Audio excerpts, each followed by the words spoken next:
네, 후보자님. 네, 축하드립니다. 네. 대통령도 그렇지만 우리 군도 국민의 생명과 재산을 보호해야 되는 것, 우리 국토를 방위해야 되는 것, 이것이 제1의 임무라고 할 수가 있죠. 그렇습니다. 네. 우리 헌법에 현역 군인은 국무총리나 국무위원이 될 수 없다라는 조항이 있다는 것을 혹시 알고 계십니까? 거기까지 제가 인지 못했습니다. 네, 우리 헌법에는 현역 군인은 할 수 없다라고 되어 있습니다. 왜 그렇게 헌법에다 아예 명시를 해놨을까요? 정치적 중립을 고려한 게 아닌가 싶습니다. 당연한 말씀이고요. 군이 실제로 정치의 중립뿐만 아니라 정치에 개입하고 쿠데타를 일으키고 그런 흑역사가 있기 때문에 아예 헌법에는 현역 군인은 국무위원이 될 수 없다.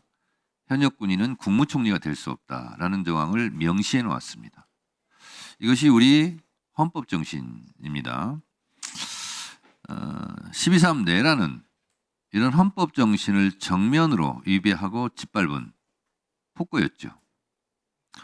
전두환 노태우 일당의 신군부의 12.12 군사 반란, 군사 쿠데타 못지않게 역사적으로 매우 부끄러운 역사가 하나가 될 수 있습니다. 자, 그런데 이런 12.3 내란 사태 때 뭐 본인은 아닙니다만 실제로 합참이 패싱되었죠. 알고 계십니까? 예, 지금 특검에서 조사 중인 걸로 알고 있습니다. 네, 그렇습니다. 합참은 몰랐다는 거 아닙니까? 이게 보니까요. 국군조직법 제9조 합동참모의장의 권한 이렇게 돼서요. 합참의장은 군령에 관하여 국방부 장관을 보좌하며 국방부 장관의 명을 받아 전투를 주 임무로 하는 각군의 작전부대를 작전 지휘 감독하고 이렇게 돼 있어요. 이렇게 되는데 비상계엄 내란은 뭐 정당한 군 작전은 아니었지만 어쨌든 합참을 건너뛰고 이렇게 직접적으로 대통령이 관여한 내란입니다.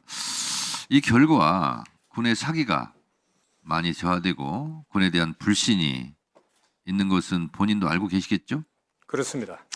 이 군의 명예 회복과 군의 사기 진작을 위해서 특별한 보관이 있습니까? 제가 가장 중요하게 생각하는 게 비상계엄을 통해 우리 군이 다시 국민들께 신뢰받을 수 있는 방법, 또 우리 군 내부에 싸워 이길 수 있는 방법에 대해서 지금 고민하고 있고 여러 가지 방안에 대해서 의장으로 취임하면은 네. 시행을 할 수 있도록 하겠습니다. 제가 지난번 국방위에서 국방부 장관에게 12.3 비상계엄 내란에 부하 수행한 군인들만 있었던 것이 아니고 부당한 명령을 거부했던 참군인도 있다.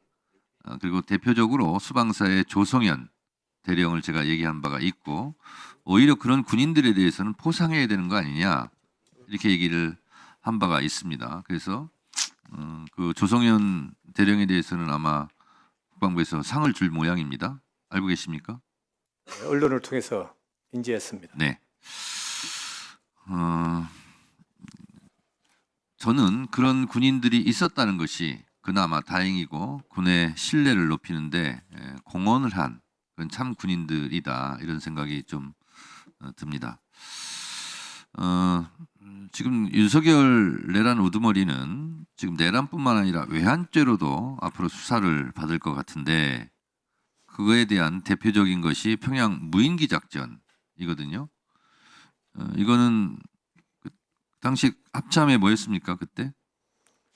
저는 전략사령관 직책을 수행하고 있었습니다. 합참 전략기획본부장 하셨습니까? 예, 그렇습니다. 이거 몰랐습니까? 예, 몰랐다고 해서 본인이 지금 다행이다 이렇게 생각하지 마시고요. 이런 일을 어떻게 합참 모르게 합창을 건너뛰고 이런 일을 저질렀는가. 이런 부분에 대해서 본인이 합참 최고 책임자는 아니었지만 실제로 합참이 제대로 된 역할을 못했다 이렇게 생각은 안 하십니까?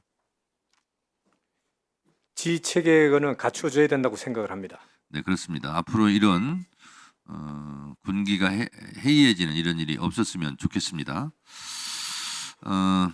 대통령께서요 전작권에 대해서 말씀하셨어요. 거기에 대한 특별한 입장 있습니까?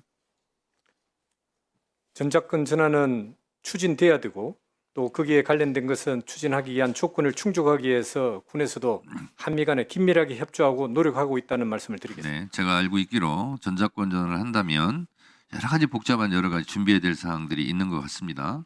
그래서 그런 부분은 합참에서 할 일이 있다면 그런 부분은 미리미리 잘 챙겨뒀으면 좋겠습니다. 예, 그리고요, 남북 간의 합의는 지켜져야 됩니다. 특히 9.19 군사 합의 이 복원을 위해서는 여러 가지 국제 정세나 남북 관계 그리고 북미 관계 등 여러 가지 전제 조건들이 있습니다만 실제로 우리가 또 남북 간의 군사 합의를 맺은 만큼 우리가 또 취할 조치, 준비사항 이런 것이 좀 있을 것 같아요. 잘 아시겠지만 이 군사 합의는 지상, 해상, 공중에서의 적대 행위를 전면 중지한다. 물론 이제 상호성은 있습니다만 실제로 북한을 자극하거나 또 북한과 이 합의했던 내용을 우리 스스로 어겨서 오히려 빌미를 주는 일은 우리가 하지 않는 것이 좋겠다 이렇게 생각을 합니다. 동의하시죠? 물론 북한이 어긴 부분도 있다면 우리가 그것은 적극적으로 대처를 하는 것은 별개로 하더라도 예, 그렇습니다. 그렇죠? 예, 저는 잘 해주시리라고 믿고 앞으로 합참 의장이 되면 앞으로 어떻게 하시겠다는 각오 한 말씀 해주시기 바랍니다.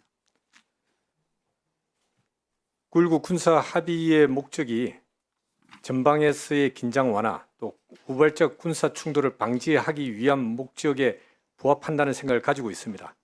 그래서 군사 합의 간에 우리 군이 대비태세가 문제가 생기거나 공백이 생기는 것은 또 우리 국민들이 불안해할 수 있기 때문에 이런 부분을 잘 고려해서 부족함 없이 군사 합의가 유지될 수 있고 전방에서의 긴장이 완화될 수 있는 노력을 같이 하겠습니다.